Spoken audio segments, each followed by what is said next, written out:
Hello, everybody. Welcome to Untether.tv. I'm your host, Rob Woodbridge. This is that place you come to each and every day for deep insight into the mobile industry. What is going on in some of these companies behind the scenes, trying to figure out what it is that makes them work, how they succeeded, and how you can leverage their success into your own. Maybe not do exactly what they're doing. That's not a good idea, but certainly looking at ways that you can improve on the way that you're doing business. You also come here to try to figure out where this industry is going. And, I think that when it comes to pioneers in this industry, there are very few that stand out today that are just these guys that have had the longevity and the vision to be able to create companies that have stood the test of time, especially in this mobile industry. And of course, one of those companies that everybody, I think, is synonymous with mobile, synonymous with location, invented the check-in company called Foursquare. And I have with me Holger Luedorf, who is the VP of Business Development for Foursquare. Holger, man, thank you for doing this. I really appreciate having you back. Of course. Hey, Rob, how are you? Really, really good. You guys have obviously gone through a considerable change over the last, since we last spoke. I think the last time we actually talked was in February of this year. And it's amazing what happens in just a few short months. But in a few short months, you guys have released a new version of Foursquare, a beautiful new version of Foursquare. And you have had a title change, which is where I really want to start this episode, which is you were VP of Mobile, and you've shifted into this role of VP Business Development. So I'm really interested in what that means for what's the significance of that for Foursquare. I'm not sure if there's an overall significance for Foursquare other than that it was a basically consolidation of the biz dev team. So far until I basically started managing the business development team overall a few months back, it was led by Evan Cohen, our general manager. And just as we are growing the company now to a point where we are, I think, over 110 people, and Evan is extremely busy with, shaping the overall organization, we decided that it would be a, good point in time for someone to kind of take over the management of the biz dev team. And, I took over that job a few months ago. So I don't think it's, there's any kind of major significance behind it. But, I think now the BD team overall is managing mobile, media, our international activities, and a few other areas like product, biz dev, and so forth. And I'm excited. It's a fantastic team. Everybody actually sits in New York. I'm the only one out here. How does that make you feel? It doesn't actually. It's fine. It probably, if anything, it connects me more with the New York team than before because I'm just spending a lot of time on video conferences or phone calls with the team in New York. And I've always been very connected to our New York head office. My first 3 months when I joined 2 years ago, I spent in New York full time, and then I'm usually spending about a week a month in New York. So nothing really changed for me. It's not so bad having to split your time between New York and San Francisco, gotta say.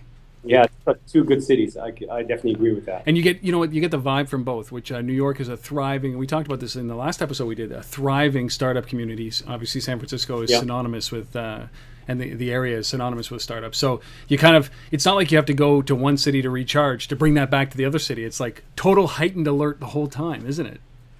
Yeah, exactly. And for me, it's actually nice, when I go to New York, I can fully focus on working with the team and everyone there just because I don't have, any kind of personal distraction. I'm basically just in the hotel or at the office and maybe spend some time with the team in the evenings. But it's really great. I'm always looking forward to my New York trips. All right. So we have to dive into this. We got a limited amount of time, as always. But the real question is, earlier in June, you guys released this great version of Foursquare. And I want to talk to you a little bit about the evolution of that product, what went into it, what didn't go into it, how you decided what went into it, and a little bit forward thinking, a little bit of foreshadowing about where you guys are going with some of the things in here, and maybe your an idea around monetization. But I've heard this when this was released. There was a lot of buzz that came out. Obviously, this was released. The industry waited with a bated breath. You guys did some great marketing about releasing some imagery and some nuggets before you actually released this, which was great. But then when it was released, what I heard was the feedback from people was incredible. People who said that they've abandoned Foursquare or stopped using Foursquare took a look at it and kind of peeked around the corner and said, I'm I'm actually going to start using this again. This is now valuable. So kudos to you. I've not heard anybody say anything negative about the new version of Foursquare. So that must make you feel great. Yeah, no, it definitely makes me feel great and actually proud of the team. I wasn't deeply involved in obviously the development and the product design. Our team in New York and actually also here, a lot of my colleagues in San Francisco have done a ton of work over the past months in order to get the application to where it was. You can imagine taking an already fairly popular application with a lot of traffic and being willing to completely take it apart and putting it back together and redesigning it fairly dramatically, I think was by some people actually considered a risk, but I think we definitely did the right thing, and I think the team, very early on felt it was the right thing to do. The signs were good from before we launched it. When we showed it to outside people, the feedback was consistently positive. But yeah, huge kudos to the development, the design, and product teams, under the oversight of Dennis and Alex to get it to the point where it is now. There were, I would say, a few things. Yeah, I think overall I agree with you. I think the feedback was very positive. I think we've made the application easier to use also for new users. We can go into a little bit more detail there. We will. But I think the only negatives that I heard would have been things, for heavy users, just simply things that they were used to, like, for example, the ability to toggle between nearby and worldwide. But a lot of that feedback was very concentrated on a few specific items, and I think they were also very specific to kind of very heavy users. I mean, what was the thinking behind this? Because it was a radical shift, from a UI experience. Is this kind of? Every product is in progress, right? There's never an end to product, which especially software. It just keeps going.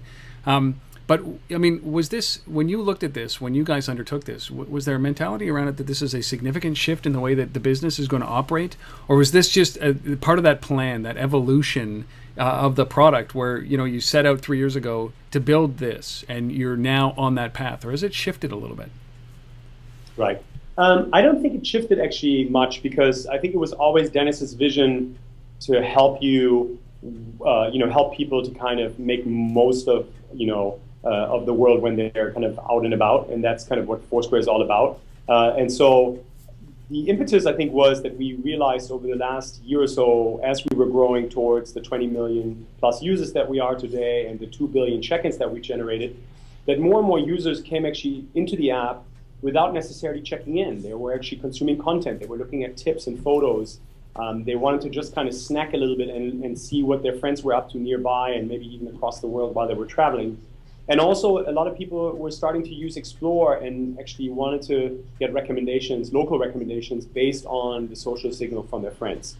So knowing that, I think we looked at the app and I think realized very quickly that right now, in the old version, the user experience was optimized for checking in and for a number of other kind of user experiences that we weren't really, we wanted to de-emphasize a little bit. I mean, they're certainly still a very major part of it. But we wanted to emphasize things like Explore and helping you make the world easier to use. And that's I think the result of the Foursquare 5.0 redesign. When you look at it now, we've really simplified the application. I think the simplification is an absolute key, was a key target for us. But we also brought things like Explore and also the ability for you to kind of, with a quick glance in the activity in the friend stream, kind of see what your friends are up to. I think those are the kind of things that shape the redesign overall. It's really interesting, that you talk about the Explore function, because, while you can still check in, obviously the emphasis is on that Explore piece, which is what's around you. And I've got a great story. I was in Toronto with my partner Doug, and we were looking for a good sushi restaurant, and we used Foursquare, and it was the first time that we did this, and it was a success. And not only that, it was based on our social graph, which was the biggest thing with this Explore thing. Yep. And so we checked in later on to that sushi restaurant and gave a good review, and then we got feedback almost immediately from friends saying, "Hey, that's our spot. Hey, that's our spot." So it combs the check-ins around my social influencers, and then it put me in the middle of a restaurant that they recommend or that they've been to on many times, and then not only that, it closed the loop by them saying, hey, that's where we actually go. So success, right? I mean, isn't that the ultimate goal of what you're trying to do with Foursquare? Very much so, right? I mean, user experience is for us still, first and foremost, the thing that we're looking at. The ability for you to, write a good review or tip on your sushi experience, and then by not even like explicitly sharing it, but just by writing it, and then it basically is being automatically shared in the friend stream. That's exactly the kind of user experience we want to see. And then the behavior of other people saying like, hey, I want to actually, Rob was talking so highly about this place. I want to save that to my to-do list next time I'm in Toronto. Or like people giving you feedback immediately like, hey, that's my spot. I'm so glad you've tried it.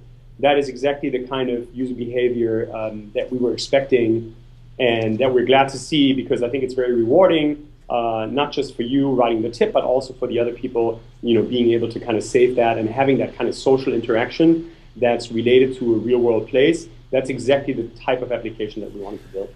So what about, I always think about big picture here is that you guys you're at 20 million users, 2 billion check-ins, and all that data, man. Like it's data geek heaven, right? That's exactly what that is. It's you can splice and dice and you can come up with all these algorithms, and I think that's it's incredible. And I don't know that it's obviously your competitive advantage when it comes to anybody else who enters the market. I mean, it's cemented there and it's very strong. But when I see this thing and that interaction that I had about getting to the sushi restaurant in Toronto, I start to think about you guys encroaching on the Yelp space and how great a partnership would be with Yelp. And do you guys look at that? You said it in our last interview. Look, Rob, we don't really focus on what our competitors or what others are doing. We focus on exactly what it is that we're trying to do, and we follow that path. But when you bump into these little areas like restaurant reviews and those kind of things, do you start to think, or is it just this is a natural evolution of the product? Yeah, no, I have to basically repeat, Rob. Okay, that's fine. It is not really something that we're not out to compete against certain companies. I think all of these guys, including Yelp, are doing a great job on their own.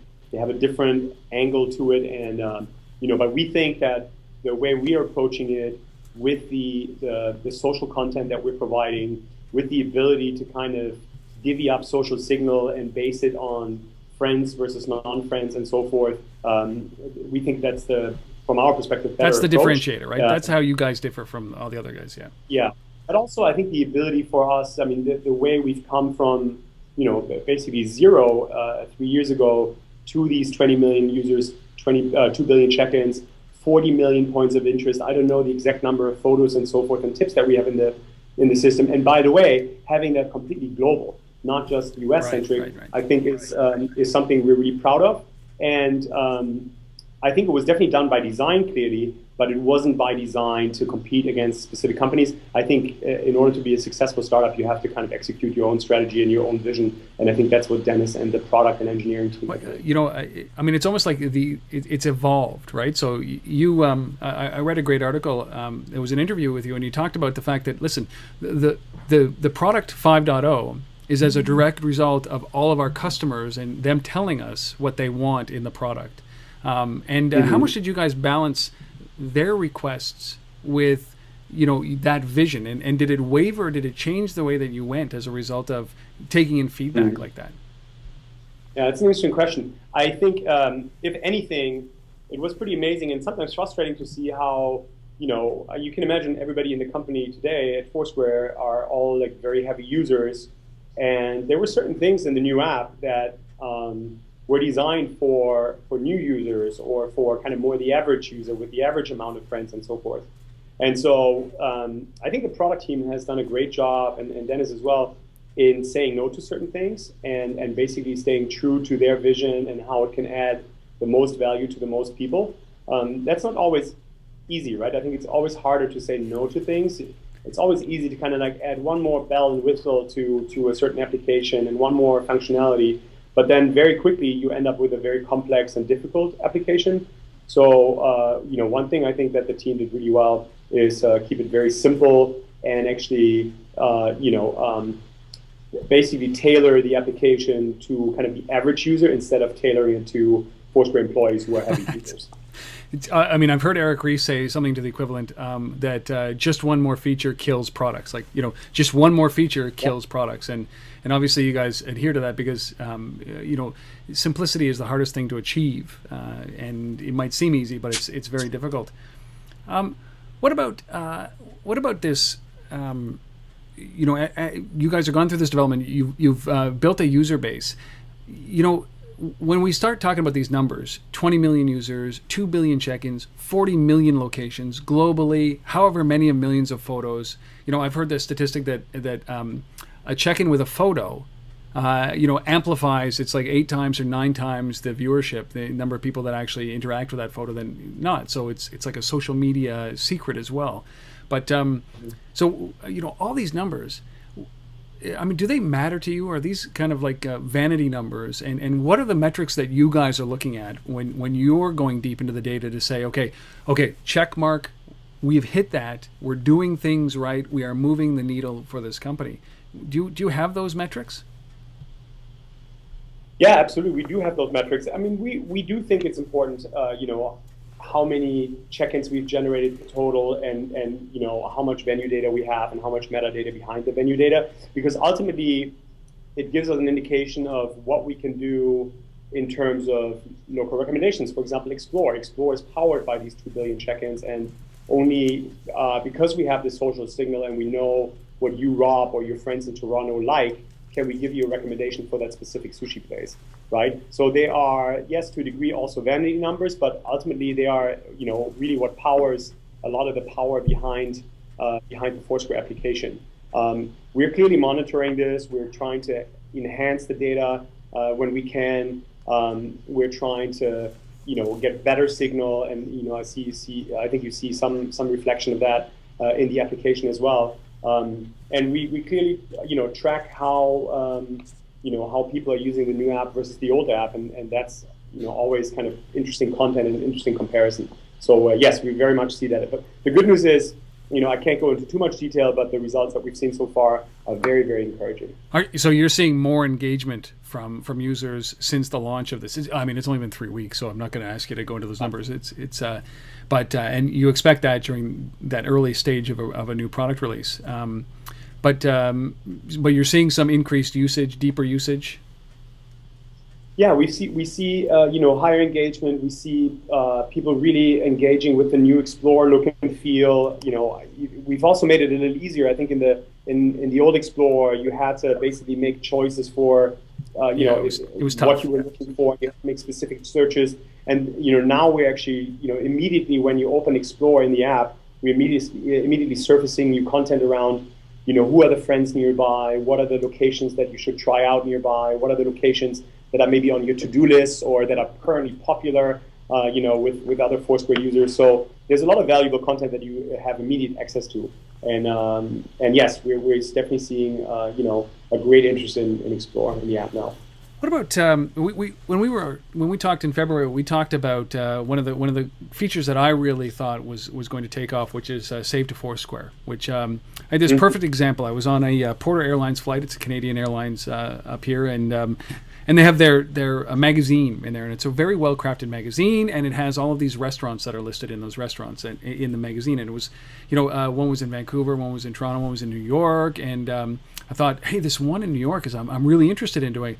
Where's the Save to Foursquare button? So that when my radar's on in New York and it reminds me. So where is that feature in all of this? Because that really, when you're able to go from print or that kind of media into Foursquare so that I have, a digital brain, very valuable. Mm. Yeah, no, Save to Foursquare is definitely still around. The nice thing about Save to Foursquare is it's not really a visible feature within Foursquare, the app, right? So it doesn't add necessarily complexity.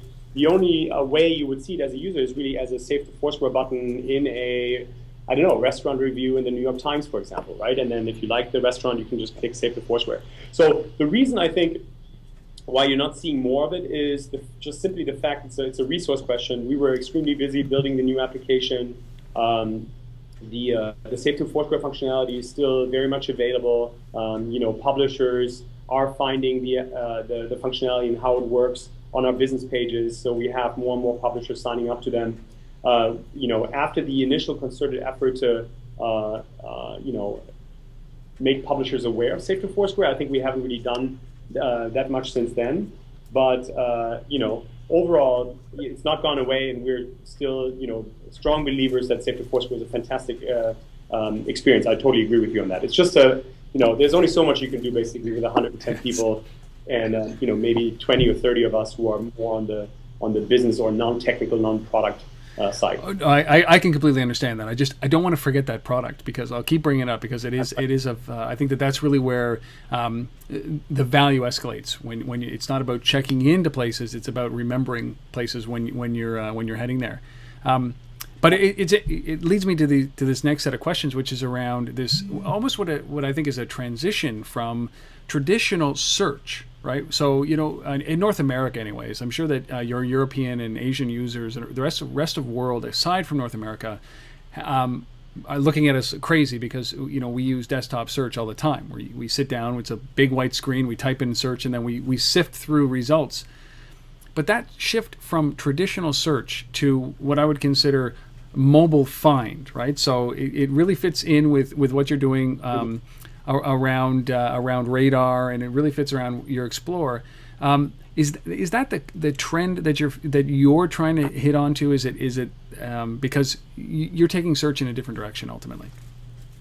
Yeah, I don't know if it's something that we are necessarily kind of steering. I think there's generally a trend, among internet users. First of all, there's clearly a trend from the PC and Mac to the mobile phone, right? And we're at the very forefront of this. I think I mentioned this in February. Unlike some of the other major social networks out there, and we're much smaller, by the way, but unlike companies like Facebook and Twitter, we are 100% mobile, right? So all our 20 million users are very likely on a smartphone, and or they're using it from a mobile web or so, but they all have to have access to mobile, and that's how it's really the only way you can use Foursquare. So that's definitely the first trend that we're seeing. And so, in reality, we're kind of, it was just fantastic timing, probably by coincidence, that the company was started when we did, and we were able to leverage all this technology that was coming, with these, with the emergence of smartphones. That's the first trend. The other trend that I think we can leverage here is the fact that as users become more sophisticated, they learn that different websites and different apps can be used for different things, right? There used to be the model back in the late 90s where companies like Yahoo or AOL they were your one-stop shop for everything. This was like when the internet usage was still fairly low, and these early adopters kind of still had to find their way around, and there was also pre-search and so forth. So these portals were controlling basically everything, and you could get your weather from there, you could get your news from there, and you could do your searches from there. I think today, internet users and mobile users specifically are much more intelligent and versatile, and they know that there are different things for different purposes. And we want to be that place where you should go if you want to find out where to go next. We are here to kind of help you figure out the world around you. That's kind of our mantra. And I don't think it's a world anymore where you have to go to one of the major search players and get it's your one-stop shop for all the information.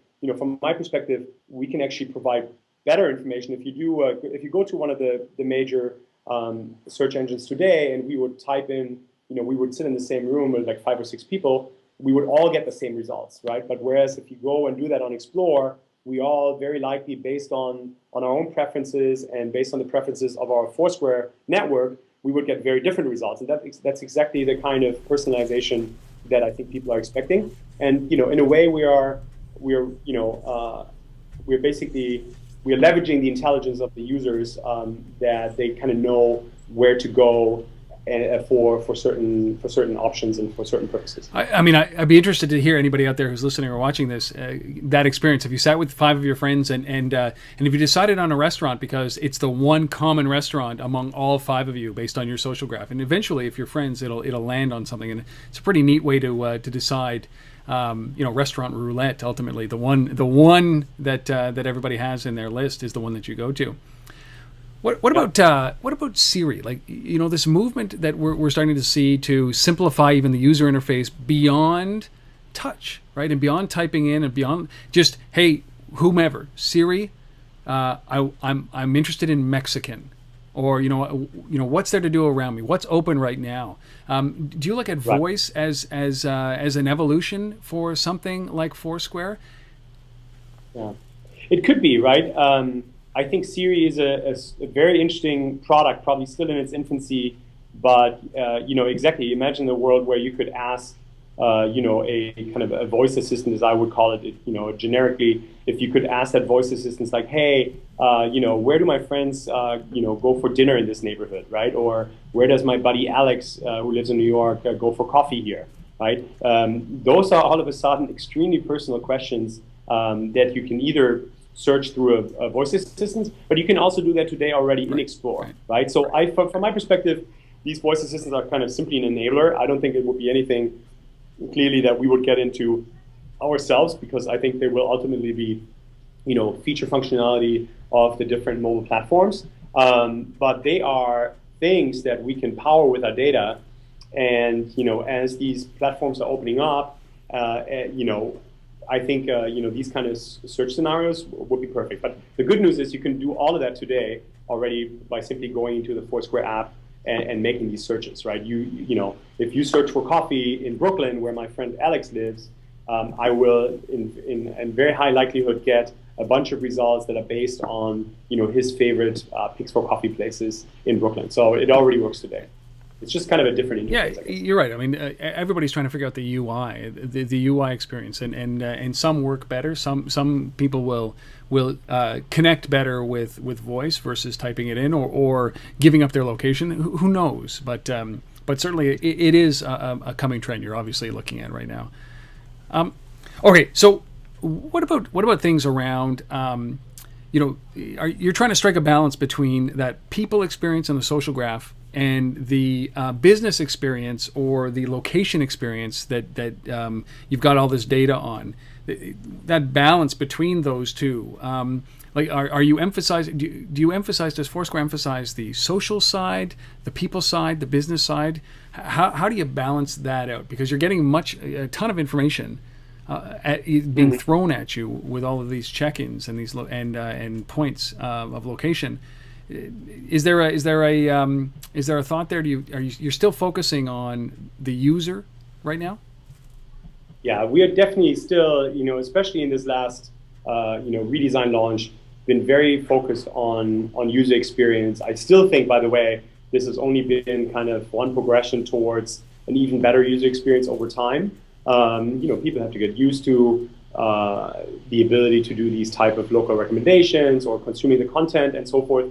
And kind of, I think this is just one stop in the evolution. But yes, very much, I would say, a large part of our company is very much focused on user experience. I know what your next question is going to be, but that said, yes, go ahead. We've made comments about this in the past. Yes, we're looking at the ability to monetize as well. And I think you can still do that and think about monetization without taking any shortcuts on the user experience. On the contrary, I'm expecting that by the time we do introduce monetization, that monetization will feel actually as a user benefit more than anything, right? So I don't think you have to I think one thing I can promise you, it won't be banner ads in the application. Apart from being a bad user experience, it just wouldn't make sense. So I think you don't have to do something negative to the user experience when you introduce monetization.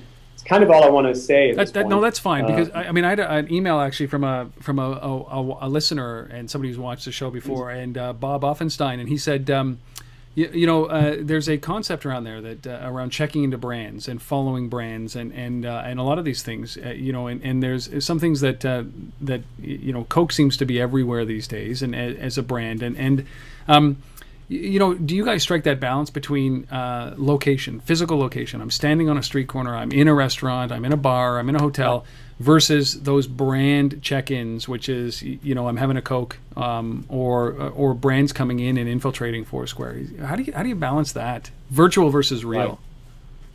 Right. I think the key goal for us is that anything we do kind of evolves around the real world and evolves around location. So there is ways for brands to interact with these locations, right? There is a way for the History Channel as a media company to provide you amazing historic tips around the world for when you travel and you check into different locations on your trips, and that is kind of branded content, and it's like a user benefit, and it extends the reach of the History Channel, for example, to when their viewers kind of are away from the big screen and they're basically being pushed fantastic historic content from the History Channel while they're out and about. So I think there's a balance there, but everything that we do kind of evolves around the real world. I remember conversations 2 years ago, and talks about checking into TV programs or checking into a product at a supermarket. I don't think that is ever anything that we're going to do. I mean, that might be a great idea for other companies, but I feel like this whole local search and social location topic that we've picked is complex enough as it is, so we trying to be focused on that. Yeah, I mean, that's good news, because I don't doubt that you guys have this very clear vision of what it is that you guys want to be in, and it's so easy right now because it is probably the most revolutionary time for businesses, because there's so many opportunities that you've got to contain that and say, listen, we're still in this bucket. We're not going to change. Customers are going to tell us where we should go, but we're going to add our own knowledge in this as well. We've been in the business for so long, and I like that, and it's something that's of value. We're rapidly running out of time. I have one question, and it is from another viewer out there. When I asked, are there any questions for Holger and for Foursquare? And it's a Canadian-focused question on BlackBerry. What is your plan for expanding platforms? Do you see something like? Do you see getting into tablets? Do you see getting into other devices, cars, those kind of things? When you kind of look at your roadmap, are you looking at these other devices that are away from Android, iPhone? But do you look at other platforms as well? Yeah. So first of all, to BlackBerry RIM, they have been a fantastic partner to us for the last 2 years since I've joined the company. We are also one of those companies, at our size, who have a very dedicated, very senior client engineering team for BlackBerry specifically, and I think that's the reason why we do so well on the BlackBerry platform. We have fantastic partners in Waterloo, and we're definitely planning to continue improving the application and basically providing the same user experience on the BlackBerry as we do on all the other platforms. But do you consider, I mean, when they're moving over to BlackBerry, their new operating system, you'll follow them over there? Yeah. Right. So we haven't really made a decision on that yet. The key here is that we always, whatever we do, again, this kind of comes back to resources. Whatever we do needs to be, needs to have as much scale as we can. The nice thing is the existing application that we have for BlackBerry already works for millions of people, and that's great. And that's kind of what we're concentrating on right now. With your question regarding other types of devices, whether it's in-car navigation or tablets and so forth. Again, it's a question of focus and how much can we really do with the existing team. The good news, though, that is in all of this, and kind of makes my life as a business development person easier, is the fact that we actually have a completely open API. You could basically rebuild any of these applications that you see on Android, iPhone, and BlackBerry from scratch tomorrow, and because all the functionality is pretty much out there, with the exceptions of very, very few. And so the nice thing that we do is when somebody is interested in building certain applications for certain devices or for certain experiences, we can point to that API and say, hey, look, we can probably not help you directly ourselves, but here's the API, and in some cases we can provide you technical guidance and so forth. And that's the result, for example, are like our Foursquare application for the Sony PSP, the new handheld, the Vita, right? Or we have actually in-car navigation integration, I think, on the Mini BMW and a number of others. So there's a ton of stuff you can do with the API. And I think the 20,000 developers or so that are using the API today and that are consistently improving based on the additional API functionality that we're launching is kind of a testament that it works really well, right? And by the way, that includes companies, not just the very large players like Microsoft and Sony and so forth who are using the API, but we have companies like Instagram and Path, having integrated the API into their system to leverage our database, to push the Instagram photos into Foursquare and so forth. So there's a ton of different things you can do. Yeah, you certainly have. The Open API environment is something that extends your reach quite a bit, and it's exceptional. And do you have any? I gotta ask, do you have any examples aside from those guys that we've heard, Path, Instagram, that you look at? You're so excited about these companies that are coming up that are building off of your platform with your API that you're thinking, oh man, those are innovative companies. Right. There is a number out there. Maybe if I had to pick one area, I'm not going to pick out a specific company that I'm super excited about, and I think we'll see much more about, is actually the game space, right? There is a whole slew of games being developed right now and already available, on different platforms that I would call real-world games. So they basically track your user behavior while you're out and about in your city and so forth. And they kind of overlay some sort of game concept, whether that's, you in a zombie game or you in a fantasy game and so forth. And all of a sudden your city kind of becomes the playground for this game. So I feel, and by the way, and so there are apps out there that have built this kind of real world game experience on top of the Foursquare API. That is an area that I'm super excited about because I feel like we've only scratched the surface there right now.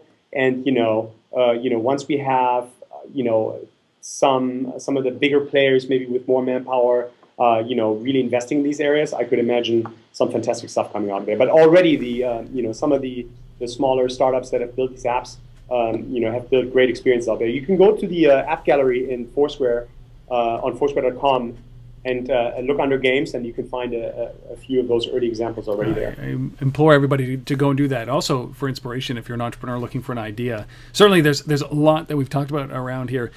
Is there anything that what is your development cycle? How often are you releasing? And is there anything that you kind of look at that you might want to give a little advance notice about? Is there anything that you're excited about?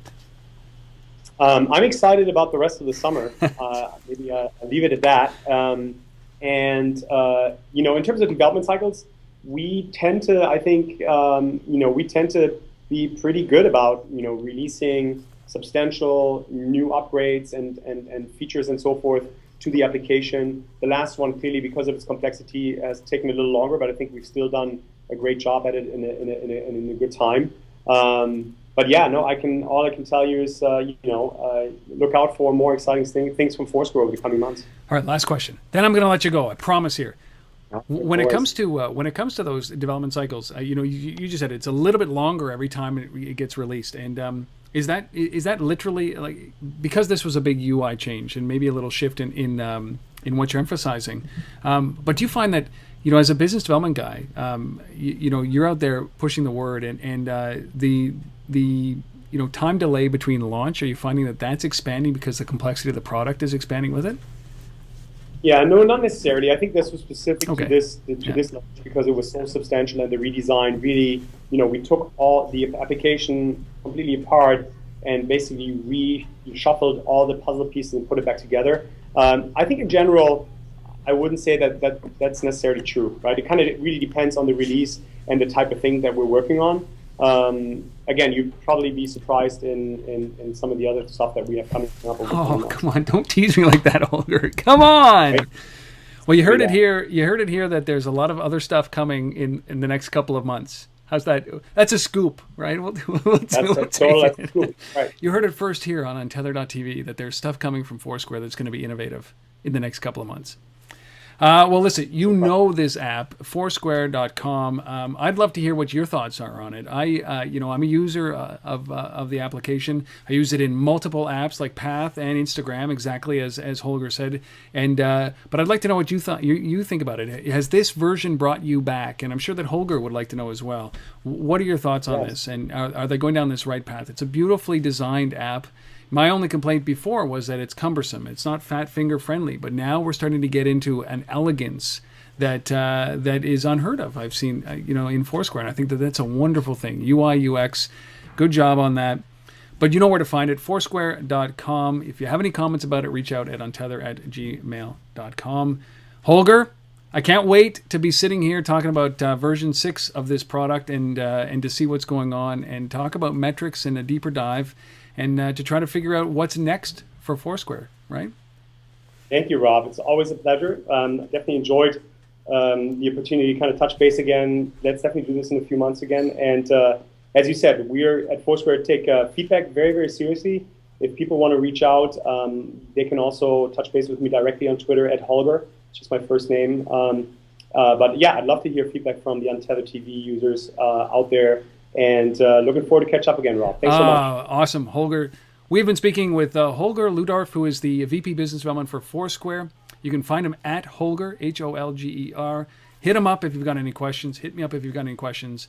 For those of you that are out there watching, listening, wherever you are, I truly appreciate the fact that you have come back and listened to this episode. I know you found some value. Reach out to Holger. Reach out to me. We'll see you next time on Untether.tv. Thanks, Holger. Thanks, Rob. Bye.